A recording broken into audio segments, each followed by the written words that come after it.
Welcome to some very famous people you've never really heard of. Bite-sized biographies of the famous, the infamous, and the quirky in less than an hour. My name is Philip D. Gibbons, and there is more information about me, this podcast, and a bibliography at someveryfamouspeople.com. There are also photographs of many of the individuals and items mentioned in this podcast. At the conclusion of Part 2 of this presentation, there will be additional suggestions concerning further information about today's subject, Elvis Presley manager, Colonel Tom Parker.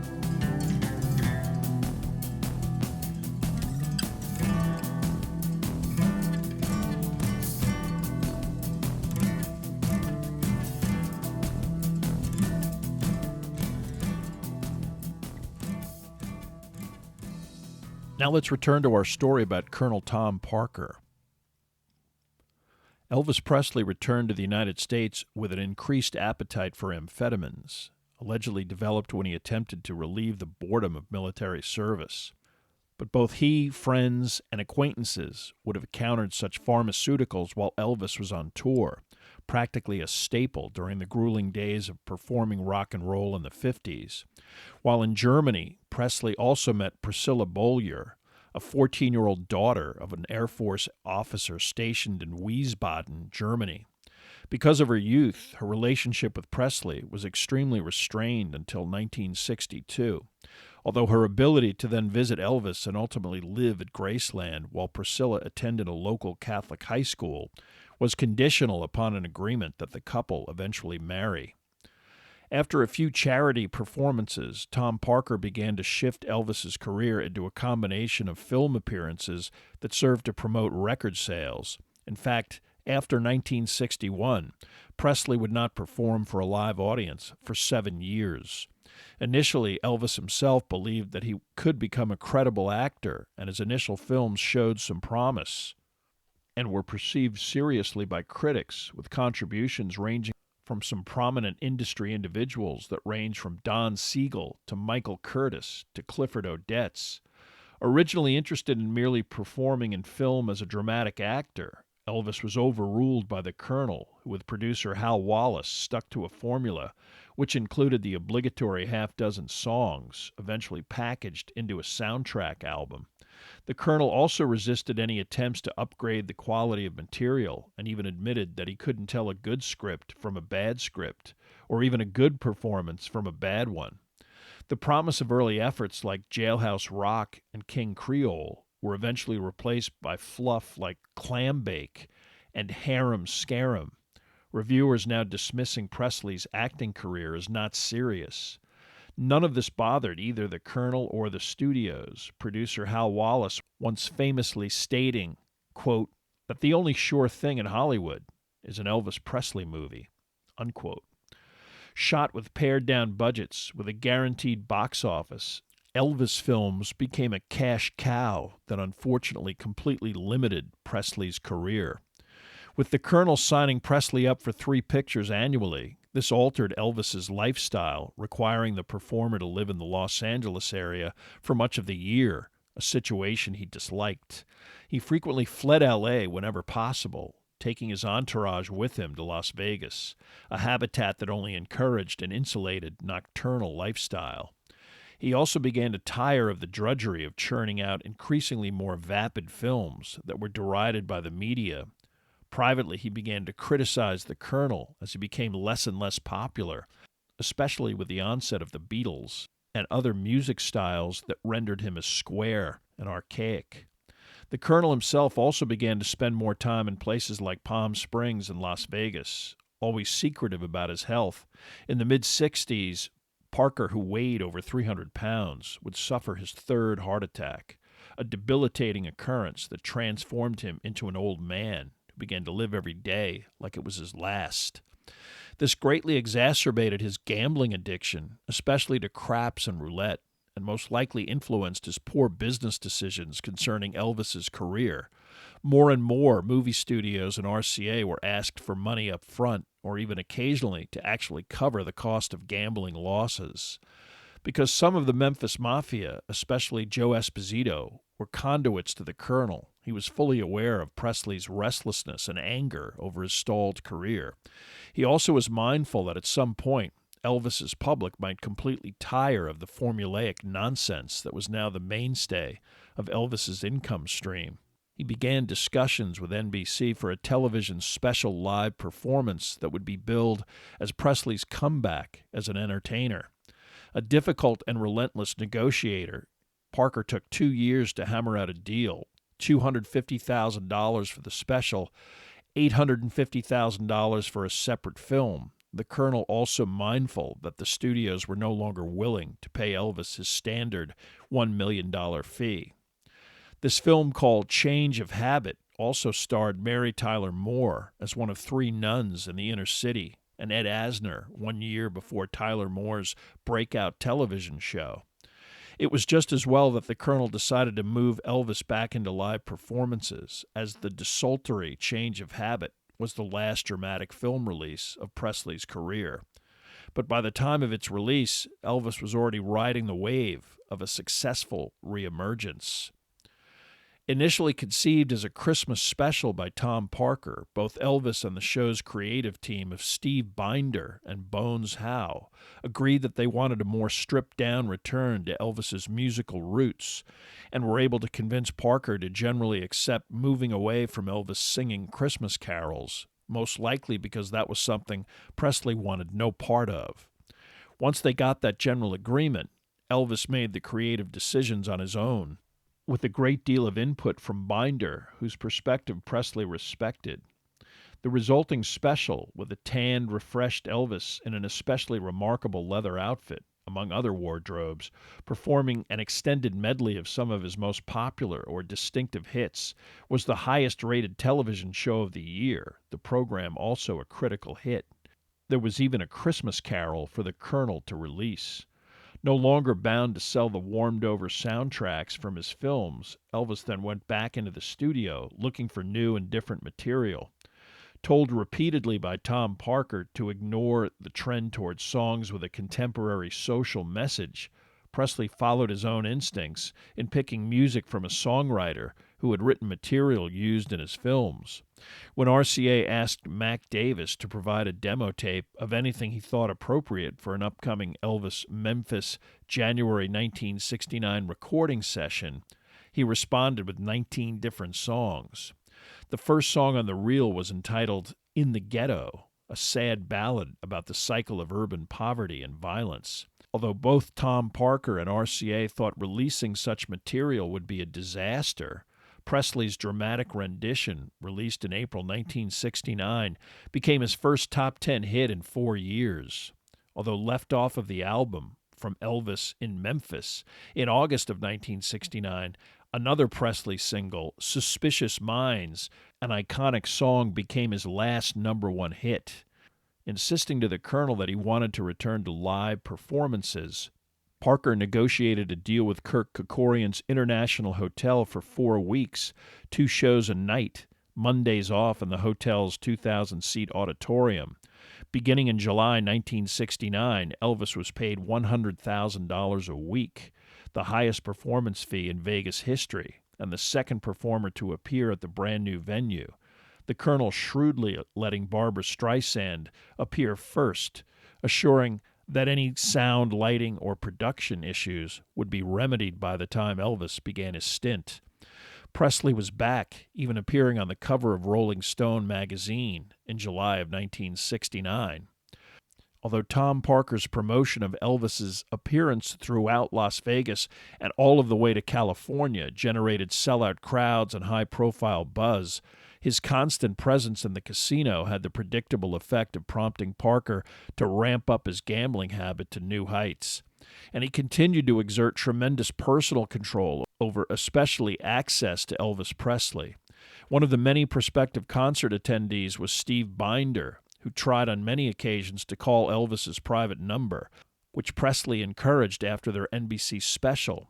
Elvis was wildly ecstatic about working in the future with Binder, and Presley even stood up to Tom Parker over creative issues for the first time in years, but none of Binder's calls were ever returned, When he tried to get backstage at the International, he was summarily excluded from the guest list.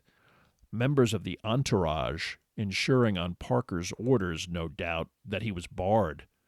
Despite the initial high fee negotiated by Parker, the Colonel then made the mistake of signing a 5-year extension at $125,000 per week, without noting both the hotel's profit margins during Elvis's sellouts and the concurrent casino drop that always doubled during Elvis's performances.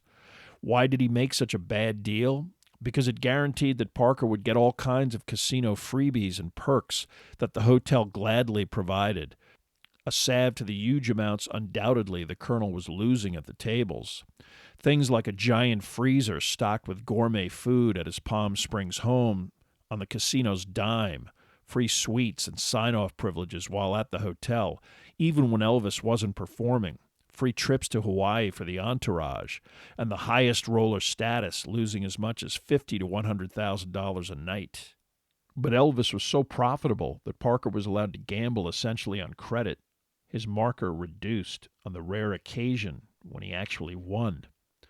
After several engagements in Las Vegas, Parker quickly put together stadium tours throughout the U.S., starting with the Astrodome, playing such arena venues as the Oakland Coliseum, the Spectrum, and the Boston Garden, but always deliberately returning to Vegas and the International. But this newfound live performance outlet prompted both Elvis and his now wife Priscilla to want to tour internationally, especially in Europe. Offers from around the world were perpetual and remarkably lucrative, especially from interests in places like Saudi Arabia, where legitimate offers of as much as $10 million were commonplace. As always, the Colonel hemmed and hawed, but always came up with some usually weak reason as to why this couldn't or shouldn't be done. To Elvis and others, he would usually stall or talk about security or alienating fans if some country was left out of a tour. Any excuse that, if analyzed, was ridiculous based on the amount of money involved. It was clear that for some mysterious reason, Elvis would never perform internationally.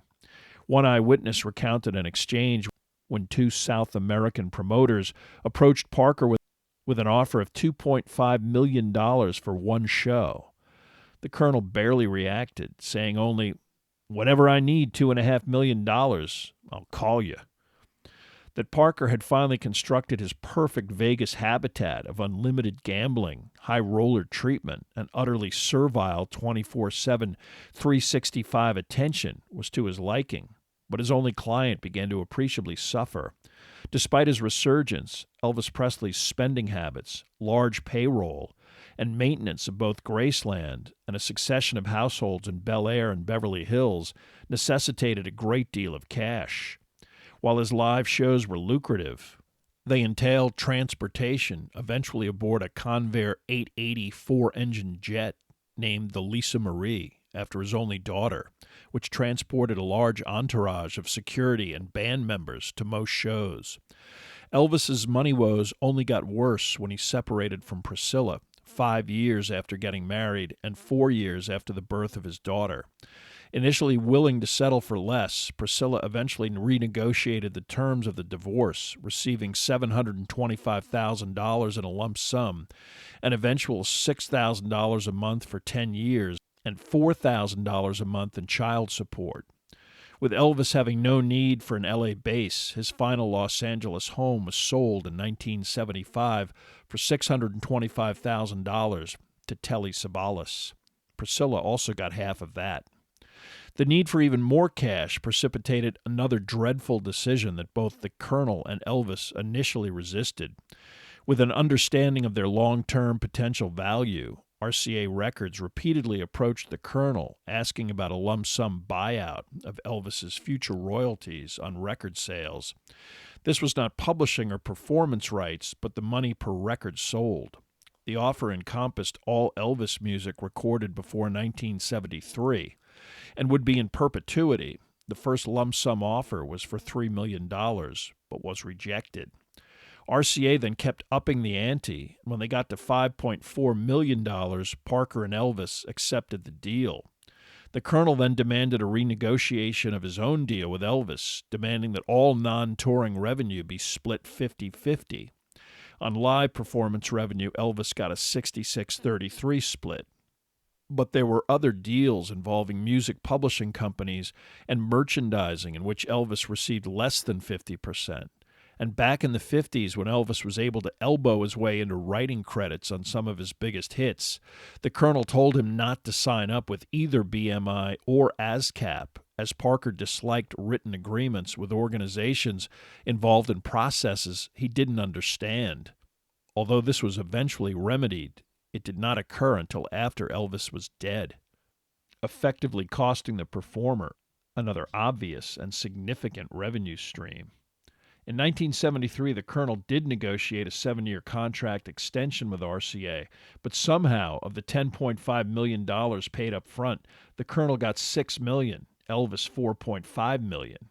The Colonel was also paid a higher royalty rate per record sold, with Elvis's royalty far below what someone of his industry stature, like Elton John or Led Zeppelin, were paid.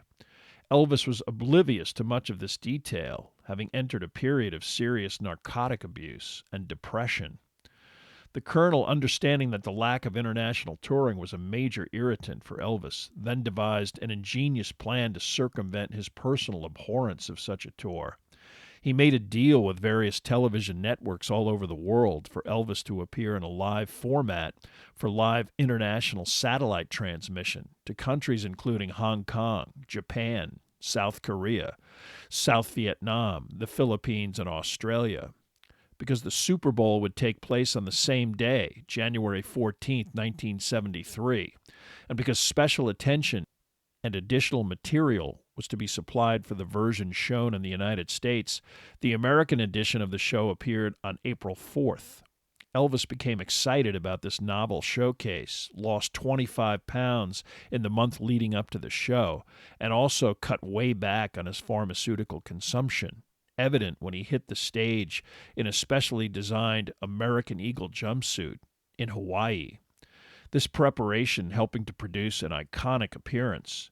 The show, entitled Elvis, Aloha from Hawaii, was again NBC's highest-rated program of the year, and the subsequent release of a live double album sold 500,000 copies in 2 weeks, startling numbers in the age of vinyl.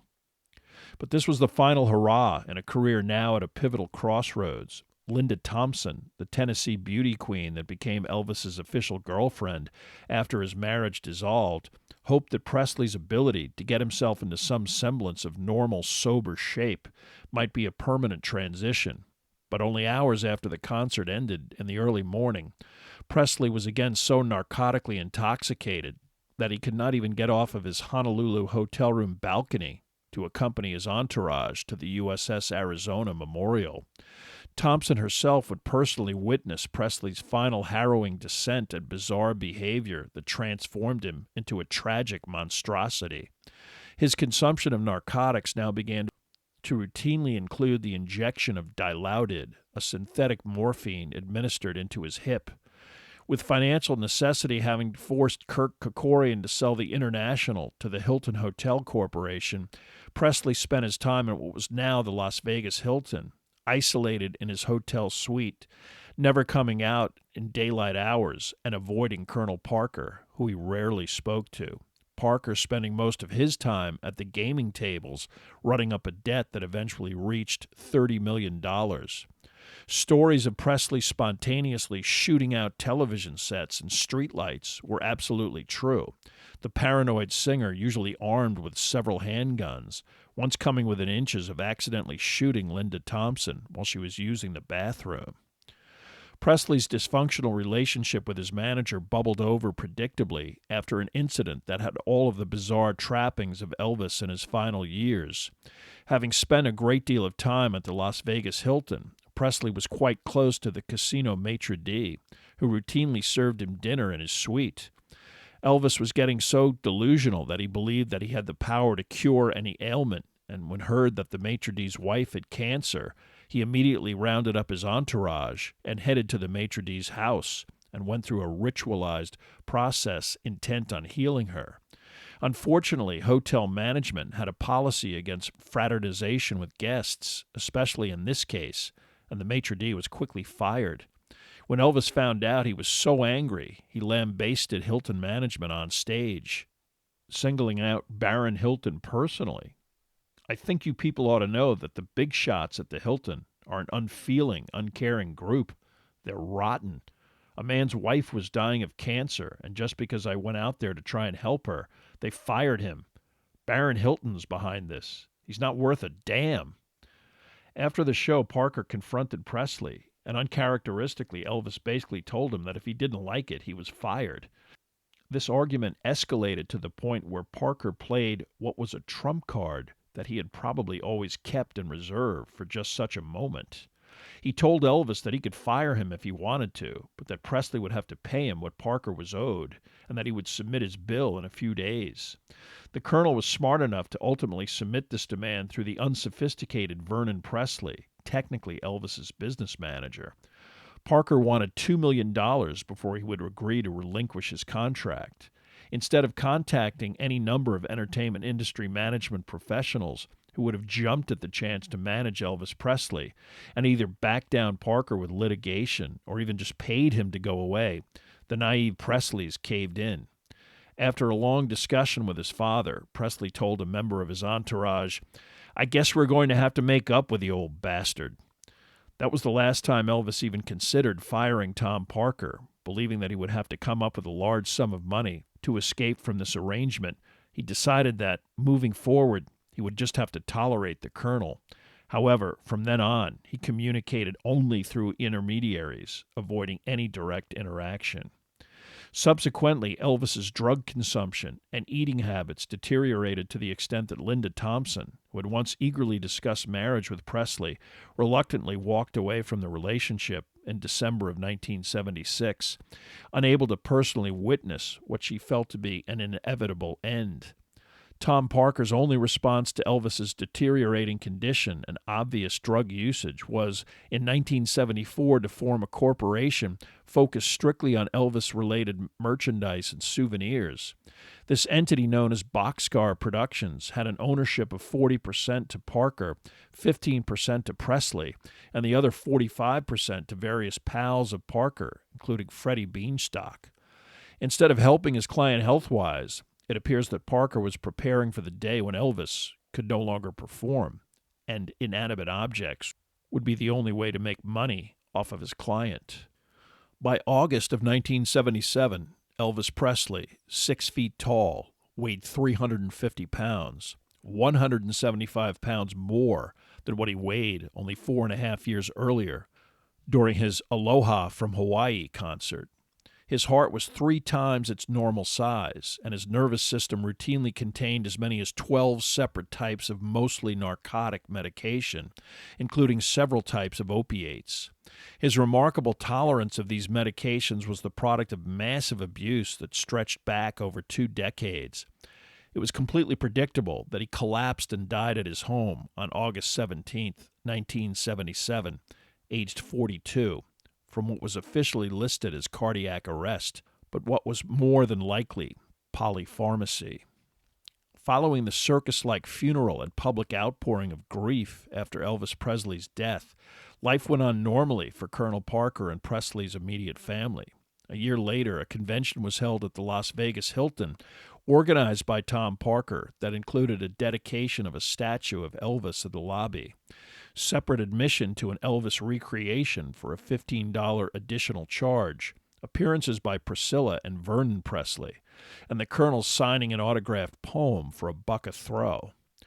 Over $1 million came in 1978 for merchandise profits, at least half paid to Parker.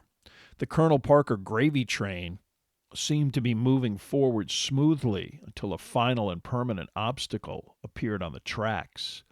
On June 26, 1979, Vernon Presley died. Although Elvis left his entire estate in trust to his daughter, Lisa Marie, she could not take control of the assets until she reached the age of 25. As executor, Vernon could make business decisions concerning the estate, including naming a successor trustee, which he did. Reluctantly, he eventually named Priscilla Presley as the successor trustee, a responsibility she assumed upon Vernon's death. He also named several other individuals who were CPAs or attorneys who who had worked with Vernon over the years. When Tom Parker asked Priscilla to renew the management agreement that he had with Vernon, the co-trustees, as required, in May of 1980, submitted a petition to the probate court of Memphis's Shelby County. This typically rubber-stamped request had major consequences. The judge in the case, Joseph Evans, took one look at the arrangement and immediately realized that it most likely was inappropriate. An artist manager had collected in fees typically 50% of his client's income during the artist's lifetime and would continue to do so, even though he essentially had no artist to even manage. How was that appropriate? To answer that question, Evans appointed a local attorney, Blanchard Toole, to examine the propriety of both past and current Presley financial agreements with Parker and to safeguard the interests of 12-year-old Lisa Marie Presley as the minor's guardian ad litem, legally defined as an appointed individual in a specific legal affair, in this case, the estate's relationship with Colonel Parker. Toole's 300-page filing in September of 1980 brought a screeching halt to over 25 years of one of the most appallingly exploitative excesses in the history of the entertainment industry. He suggested that all management agreements with Parker terminated with the death of Elvis Presley, that the 50% commission was inappropriate and excessive, and that any future earnings be paid directly to the executors and not to Parker. Toole's final and most damning assertion was that Parker had been and was guilty of self-dealing and had violated both his obligation to Elvis and to the estate. Toole also noted the executor's failure to provide Parker with specific written direction and reviews of relevant revenue statements to determine either their accuracy or legitimacy. He also demanded Parker's tax returns and a full audit of all relevant RCA documentation, as well as all of the other business entities who dealt with Elvis, including William Morris and any movie studio that worked with Elvis. Not surprisingly, the executors legally attempted to stop the investigation and to get Toole removed from the case. They failed. Toole's second filing in July of 1981 was even more confrontational. It contained allegations detailing the disastrous RCA catalog sale and enumerated gambling losses as the main motivator behind this and the low fees charged to the Vegas casinos in which Presley performed, and also cited the lack of an arrangement with either BMI or ASCAP as sheer incompetence. Additionally, Parker's relationship with RCA was described as a conflict of interest, conspiracy, and a fraud in which the record company cheated Elvis and made side deals with Parker to help them get away with it. The judge in the case was equally as outraged, writing in his opinion that Parker's compensation was excessive and shocked the conscience of the court. He compelled the executors to file suit against Parker, ordered an investigation into the conduct of RCA Records, and prohibited the executors to enter into any future agreements with the Colonel without the judge's specific permission. The executors did file suit, but ultimately understanding that the Colonel's health was poor and his death could complicate the matter even further. The case was quickly settled, the Colonel astonishingly getting $2 million additional dollars paid for by RCA. He was prohibited from receiving any future share of estate income and prohibited from earning anything related to Elvis for 5 years. Although Parker was now perceived, especially by the entertainment industry, as an unethical chiseler, his reputation was to take another hit with the 1981 release of the blockbuster biography of Elvis by Albert Goldman, who collaborated with Lamar Fike to not only paint a sensationally negative portrait of Presley, but to unearth the truth behind the origins and identity of Colonel Tom Parker. Parker's identity was known to his own family and had been since the early 60s. In 1960, his sister Nell was stunned to see a picture, published in a Dutch periodical, of Parker standing next to Elvis. She and the rest of her family believed that he was in fact Andreas van Koyk, and several wrote to him, attempting to reestablish contact. All of these attempts were ignored until Tom Parker abruptly invited his brother Adam to visit him in America in April of 1961. His younger brother arrived in L.A., spent a week with the Colonel, met Elvis personally, but Parker refused to be photographed with his relative. His intent seemed to be to determine if his brother or anyone else in his family was intent on extorting money from him over either his immigration status or some other aspect of his Dutch background. This was the initial topic they discussed upon Adam's arrival, and Parker talked of very little of importance for the rest of the week. After his brother's return to the Netherlands, Parker never spoke or met with any member of his family again, despite additional requests, including one from a terminally ill sister, to say goodbye before she died. While researching his book, Albert Goldman came across the journalism of Dirk Vallenga, a Breda-based reporter who had written about Tom Parker's origins. Although it was not common knowledge, there was some awareness in Dutch media that Parker was from the Netherlands. As Vallenga wrote about this, he began to receive anonymous tips, not only about Parker's identity, but also about the murder of Anna van den Bach. Goldman's book was a sensation, and his revelation about Tom Parker's citizenship was quite shocking, especially as it revealed the fundamental reason why Elvis never toured internationally. Such utterly self-centered, destructive, and limiting duplicity further cast him as the villain in the Elvis Presley story, more evidence that he was never more than a glorified carnival huckster. With his only client deceased, and with Parker unable to even market anything related to Elvis, any value he had as a creative consultant was gone. The Hilton Corporation began to slowly pare down his in-house perks, booting him from his luxury suite, cutting off his signing privileges and table credit, only allowing him markers at the slot machines. Some accounts had him working off his $30 million debt, but those rumors remain unsubstantiated. His wife remained closeted in their Palm Springs house, a veritable invalid for many years before her death in 1986. While Parker descended into show business irrelevance, the Presley estate and Elvis Presley Enterprises enjoyed a remarkable turnaround spearheaded by the decision in 1981 to refurbish Graceland and open it to the public, facing bankruptcy shortly after Elvis's death, with assets totaling only $5 million and the IRS demanding $15 million in back taxes. It seemed possible that Graceland might be sold. Instead, it became a cash cow, generating $10 million a year in admission fees, the second most visited residence in the United States after the White House. EP Enterprises also pioneered the practice of marketing the use of a deceased celebrity's likeness, aggressively litigating against any illicit or unlicensed implementation. The organization also will not license any footage or photographs of Elvis in later, heavier years. At age 25, Lisa Marie Presley assumed control of her inheritance. Unfortunately, she seemed to have also inherited two self-destructive traits from her father, most likely due to profligate spending and debt.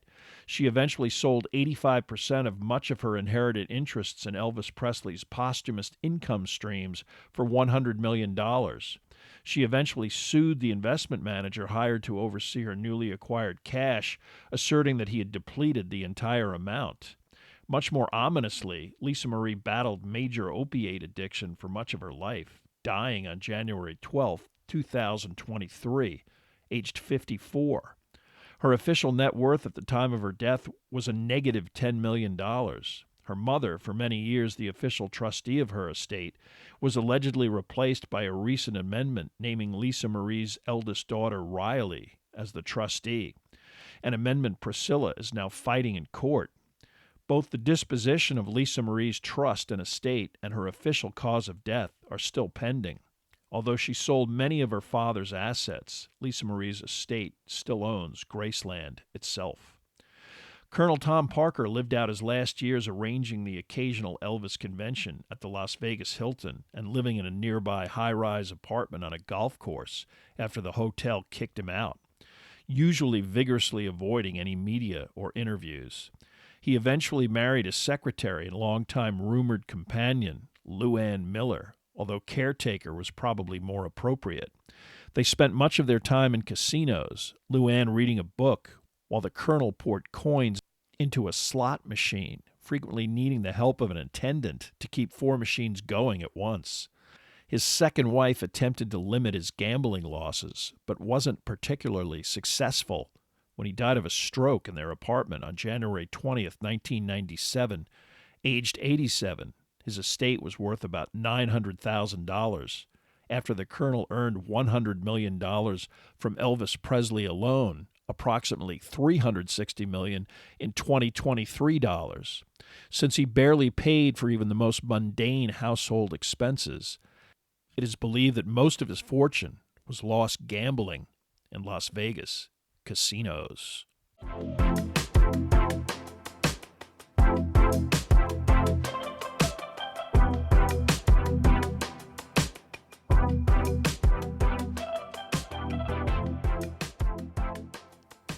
Thank you for listening to part 2 of this podcast about Colonel Tom Parker. Much of the information for this podcast came from the books The Colonel by Alana Nash, Careless Love, The Unmaking of Elvis Presley by Peter Goralnik, and Elvis Aaron Presley, Revelations from the Memphis Mafia by Alana Nash. There are also additional photographs, bibliographical and musical information at someveryfamouspeople.com. If you have enjoyed this presentation, please like us at our Facebook page, Some Very Famous People, and follow us on Twitter at Philip D. Gibbons. Subscribe to my YouTube page at Noblesse Oblige, and also rate us on iTunes. If you have the time, leave a brief review. A link is provided at the website.